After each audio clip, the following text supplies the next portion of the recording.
दोस्तों, रतन लाल बोल रहा हूँ। काम की बात में आपका स्वागत है। वीडियो सुनते रहिएगा, लगातार शेयर और सब्सक्राइब करते रहिएगा। फिलहाल चलिए एक खास मुद्दे पर चर्चा के लिए आज हम लोग यहाँ एकत्रित हैं और हमारे साथ पंजाब चंडीगढ़ से वरिष्ठ पत्रकार संजीव जी हैं। लगातार आप देख रहे हैं इनसे हमारी बातचीत और नए नए विषय पर इनसे मेरा भी ज्ञान वर्धन होता है और जो मैं समझ पाता हूँ मैं चाहता हूँ कि हमारे दोस्तों को भी सुनाई जाए। आज की सबसे बड़ी खबर है कि रशिया ने यूक्रेन पर हमला कर दिया है। इसके क्या मायने हैं, क्या खेल है, उसमें क्या आर्म्स इंडस्ट्री का क्या मसला है, तेल का क्या मसला है, भारत की प्रतिक्रिया क्या होनी चाहिए, तमाम एक जर्नलिस्टिक पर्सपेक्टिव से इन सब बातों को समझने की कोशिश करेंगे। क्या भारत का डिप्लोमेटिक पॉलिसी नरेंद्र मोदी सरकार में चेंज हुआ है? अगर चेंज हुआ है तो किस दिशा में जा रहा है और यूक्रेन पर हमला क्यों? संजीव जी, स्वागत है आपका अम्बेडकर नामा। धन्यवाद सर। बताएं क्या है मामला यूक्रेन। आप तो पढ़े हैं, ज़्यादा डिप्लोमेटिक रिलेशंस पे लिखते रहते हैं। देखिए, अभी पूरी दुनिया कोविड से उभर रही है।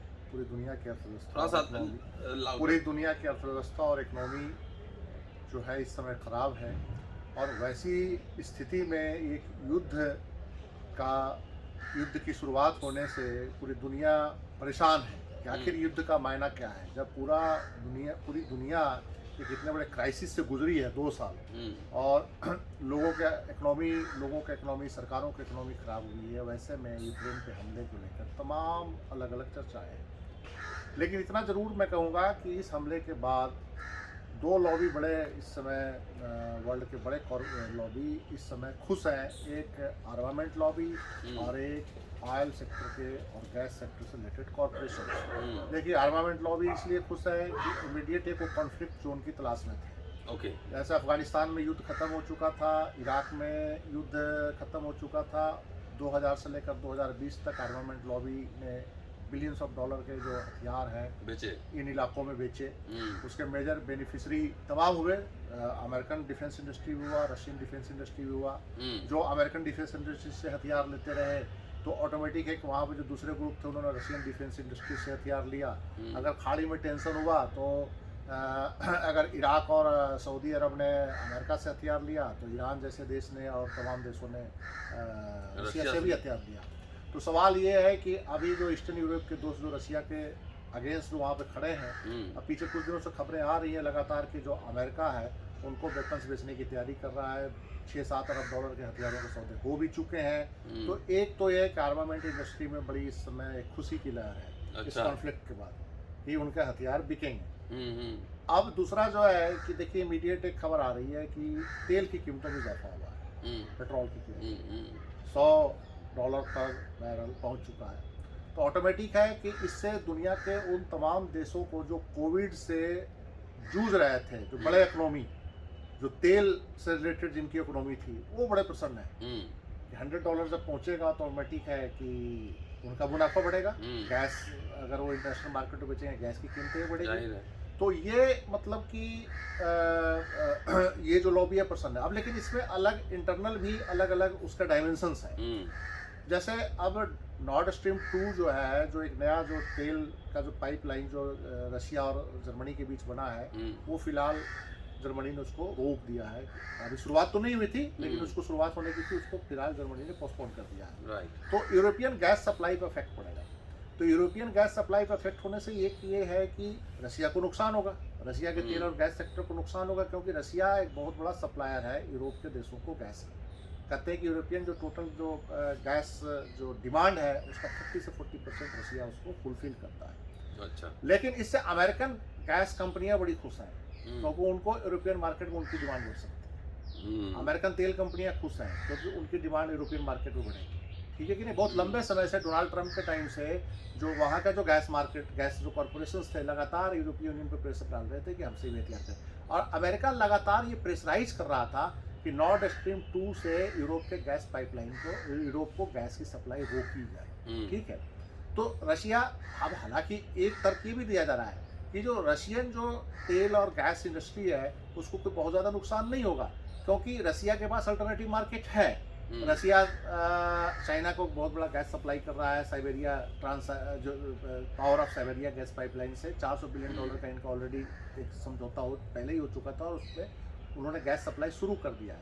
लेकिन क्या यूरोपियन मार्केट पे जो प्रेशर होगा रशियन गैस न खरीदने का, क्या रशियन इकोनॉमी उसको झेल पाएगी? ये एक इम्पोर्टेंट सवाल है और रशिया को नए मार्केट को तलाश करने पड़ेंगे। सेकंड ये कि यूरोप जो रशिया को गैस की कीमत दे रहा है, क्या वो एशियन मार्केट और चाइनीज मार्केट उसको दे पाएंगे, ये भी एक सवाल है। तो ये तमाम है। ऐसे तो अब कहा जा रहा है कि यूरोपीय यूनियन ने भी तमाम सैंक्शंस लगाए हैं रशिया पे, अमेरिका ने भी तमाम सैंक्शंस लगा दिए हैं इस अटैक की वजह से। अटैक की वजह से ही उनके बैंकों के ऊपर सैंक्शंस लग गए हैं, रशियन बैंकों पे यूरोपीय यूनियन ने भी सैंक्शन लगाए हैं, ब्रिटेन ने भी लगाए हैं, अमेरिका ने भी लगाए हैं, इंडिविजुअल्स पे भी सैंक्शन लगाए हैं, उनके इकोनॉमिक जो कारोबार है उस पर लगाए हैं, फंड जनरेशन पे भी बैन लगा है यूरोप में रशियन बैंकों के और रशियन जो भी और कारोबारी है तो रशियन। लेकिन उसके बावजूद पुतिन इतना बड़ा रिस्क ले रहे हैं, ये थोड़ा सा इस पर एनालिसिस हो रहा है कि इतने तमाम जो विपरीत परिस्थिति। देखिए रशियन इकोनॉमी बहुत लंबे समय से जूझ रही है,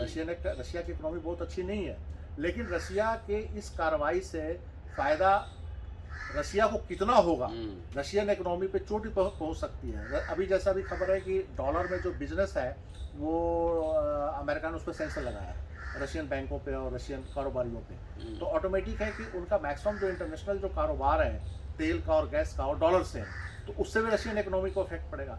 लेकिन अब सवाल ये है कि क्या वेस्टर्न कंट्री ये सैंक्शन को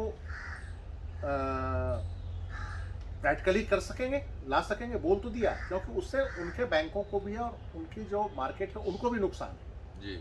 अब ये जो सबसे बड़ी बात ये है कि आखिरकार रशिया और पुतिन के इतने बड़े रिस्क का, पुतिन तो कह रहे हैं कि हिस्टोरिकली यूक्रेन उनका पार्ट है और कहीं ना कहीं उनको ये भी लग रहा है कि 1990 में जो वेस्टर्न पावर्स ने जो रशिया को तोड़ने का जो वो किया, तो वो जो कहते हैं गोर्बाचोव की जो गलती थी हम उसको सुधार करना चाहते हैं। रशिया को उसी अटैक का पर्पस क्या है? मिलाना है उसको मिलाना है। एक पर्पस ये बता रहे हैं कि जो ये रेबल एरिया है और रेबल एरिया को देखिए, अटैक पुतिन के 2 ग्राउंड हैं फिलहाल। एक तो ग्राउंड ये है कि नाटो का मेंबर यूक्रेन ना बने, हमारे बॉर्डर पे आके रशियंस अमेरिकन या नाटो के फोर्सेस ना बैठें। देखिए जो यूरोपीय जो यूक्रेन के बॉर्डर से मॉस्को या पिट्सबर्ग की दूरी बहुत ही कम है, 200, 400, 500 किलोमीटर के ही रेंज में है, तो वहाँ पर नाटो फोर्सेस की मौजूदगी रशिया कभी पसंद नहीं करेगा। और 100-150 साल से रशियंस जो हिस्ट्री रही है उसमें ये है कि एग्रेसिव होके ही ये जवाब देते हैं, डिफेंसिव नहीं रखते हैं। लेकिन कुछ लोग ये भी बोल रहे हैं कि कहीं ना कहीं रशिया के अंदर जो इंटरनल जो पॉलिटिकल जो कुछ सिचुएशन है वो पुतिन के फेवर में नहीं है, तो पुतिन इसको डाइवर्ट भी करना चाह रहे हैं, तो ये भी एक फैक्टर है। तो अब ये देखिए कि अब ये युद्ध क्या फुल स्केल आगे जाएगा, फुल स्केल मतलब जो होगा, या रशिया वहीं तक लिमिटेड हो जाएगा। जो डॉनबास रीजन है, जो 2 रेबल जो रीजन है जिसको रशिया ने इंडिपेंडेंट मान्यता दे दी है, वहाँ तक रहेगा। हो सकता है कि ये फिक्स गेम हो, ये दोनों रीजन में रशिया वो चुप हो जाए और उसके बाद एक कॉन्फ्लिक्ट जोन बना रहे और सर्टेन लेवल तक ये तेल तूल की कीमतें और गैस की कीमतें ऊपर जाए, आर्मामेंट इंडस्ट्री के भी मौजूद हो जाए थोड़े से, और उसके बाद उसको वहीं पर रोक दिया जाए। भारत का क्या टेक होगा इस पे? देखिए भारत में तो हमारे प्रधानमंत्री भारत की स्थिति बड़ी अजीब सी इससे बनी हुई है कि किधर जाए। दोनों तरफ 2 पावर्स हैं और दोनों के बिना इंडिया का काम नहीं चलता। दोनों 2 पावर्स मतलब एक तरफ रशिया है, एक तरफ अमेरिका। अब आप देखिए आज इमरान खान रशिया के दौरे पे हैं। रशिया के खिलाफ बोलने का मतलब है कि इमरान खान और पाकिस्तान की नज़दीकी। ऑलरेडी भारत का बॉर्डर डिस्प्यूट चाइना से चल रहा है। भारत को पता है कि किसी भी विपरीत परिस्थिति में चाइना को समझाने के लिए उसके पास एकमात्र हथियार रशिया है, तो रशिया से वो सीधा इस मामले पे खिलाफत करने से भारत हिचक रहा है। इसलिए भारत ने अभी तक जो भी 5-7 दिनों 8 दिनों के जो डेवलपमेंट्स उसमें भारत ने बड़े फूक के कदम रखे हैं। सेकंड, अब यूक्रेन के साथ हमारा है कि यूक्रेन में हमारे 20,000 से ऊपर छात्र हैं जो वहाँ मेडिकल पढ़ने गए हैं भारत के। अब उनको वहाँ पे वो फंसे हुए हैं। थर्ड, तो सबसे बड़ी बात है ना कि यूक्रेन एक इंडिपेंडेंट कंट्री है, रशिया ने उसको मान लिया था, लेकिन पिछले 5-7 सालों से वहाँ 2 बड़े रेबल मतलब कि ग्रुप्स ने वहाँ के अलग अलग इलाकों पे इंडिपेंडेंस की घोषणा करी थी और रशिया ने उनको सपोर्ट किया और अभी उनको एक इंडिपेंडेंट उसको मान लिया है, रीजन मान लिया है। जो दोनों जो रीजन है, डोनबास रीजन के जो 2 इलाके हैं। अब वो सवाल उठ रहा है कि भारत को इस पे एक कहा जा रहा है कि रशिया ने इसको इंटरनेशनल लॉ को वायलेट किया है।